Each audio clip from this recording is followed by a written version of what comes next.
तो मेरे प्रिय देशवासियों, मोदी जी और रजत शर्मा की आपस में क्या बोलते हैं वो इंटरव्यू चल रहा था।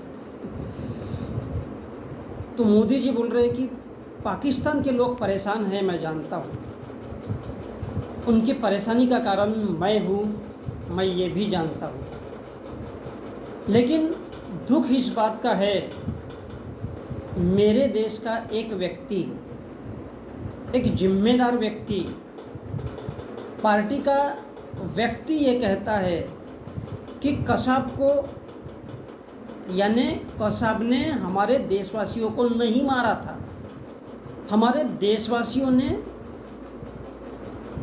हमारे देशवासियों को मारा, हमारे देशवासी ने हमारे देशवासी को। तो पाकिस्तान के फेवर में, कसाब के फेवर में मेरे देश के एक पार्टी जो सालों तक सत्ता में रही है,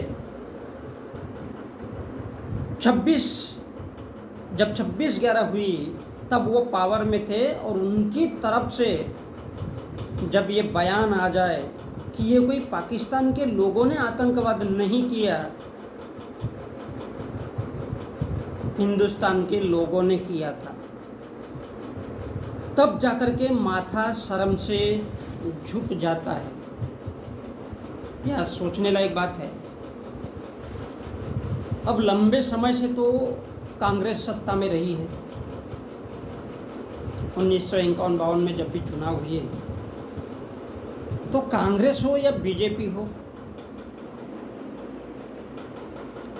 केंद्रीय सत्ता में इन्हीं दो पार्टियों का बोलबाला रहा है। मतलब आगे पीछे करके इन लोगों ने ही शासन किया। लेकिन बीजेपी के पास हजारों संगठन है, आरएसएस है, और देश के छोटे से लेकर के बड़े बड़े संगठन सब बीजेपी के पास है। हिंदू संगठन, कोई करनी सेना, कोई बजरंग सेना, और न जाने क्या क्या सेना के नाम से। फिर इस देश के साधु संत भी और तमाम वो रईसजादे जो इस देश को खरीद सकते खड़े खड़े, वो सारे के सारे बीजेपी जैसे पार्टी में है। और दूसरी सोचने लायक बात यह है कि कांग्रेस के पास कोई बड़ा सा संगठन नहीं है, इस बात से इनकार नहीं किया जा सकता। तो जाहिर सी बात है, जिसके पास पैसा है, जिसके पास बड़ा पावर है, तो वो कहीं ना कहीं हाथ पैर ही लगा। तो कांग्रेस हो या बीजेपी, मतलब साफ है कि हमारे ही देश के लोगों की रची हुई साजिश है ये आतंकवाद और 26/11 का मुंबई हमला।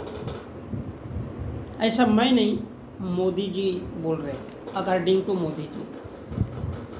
तो बंधुओं, ये इतिहास है, आज का बीता हुआ कल के लिए इतिहास बनता है। तो वो बोल रहे कि मेरे देश का एक व्यक्ति, एक जिम्मेदार व्यक्ति और एक जिम्मेदार पार्टी का व्यक्ति ये बोलता है कि कसाब को, यानी कसाब ने हमारे देशवासियों को नहीं मारा, हमारे ही देशवासियों ने हमारे ही देशवासियों को मारा। ये पहली चीज़ है। तो भैया, ये आतंकवाद किसने फैलाया? आज मोदी जी बता रहे हैं और वो धकेल रहे कांग्रेस के ऊपर। को हो सकता है बीजेपी हो या फिर कांग्रेस हो, लेकिन कोई ना कोई एक पार्टी ने इसको अंजाम तो जरूर दिया है। तो आतंकवाद, वितंडवाद, आतंकवाद, ये क्या है? पार्टियों की और धर्मों की ही देन है, धर्मों की देन है। आतंकवाद, नक्सलवाद राजनीतिक पार्टियों का खेला है। वितंडवाद को जहाँ झगड़े नहीं है वहाँ झगड़ा पैदा करके अपनी राजनीतिक जमीन और अपना धर्म बचाने के लिए ये सब खेलवेल किया जाता है। तो पाकिस्तान या बांग्लादेश के सामान्य क्रिमिनल को पकड़ कर, जो उनके अपने जेलों में बंद है, उनको खोजबीन करके यहाँ लाया जाता है और उनका शोषण करके ये सब किया जाता है, जैसे कसाब जैसे पैदा किए जाते हैं। तो जिम्मेदार कौन है? इतने सारे लोगों की जाने जाना उसमें लगने वाला पुलिस सिस्टम, प्रशासकीय सिस्टम और न जाने कितना ज़्यादा इंटेलिजेंस, कोर्ट कचहरी का, इस देश के लोगों का कितना समय बर्बाद होता है, सोच सकता है कोई? कितने लोगों की जाने जाती है। लेकिन हम उस देश के लोग हैं जहाँ पर इंसानों की कीमत तो हमारे लिए बिल्कुल नहीं है, और इसलिए हम गाय बैलों को थाली परोस करके खिलाते हैं, तो हमारे लिए इंसानों की क्या औकात होगी।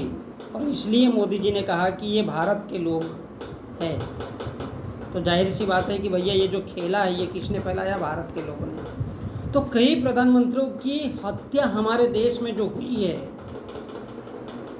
बहुत सारे प्रधानमंत्रियों की जो हत्या हुई है, ये उसी श्रृंखला का एक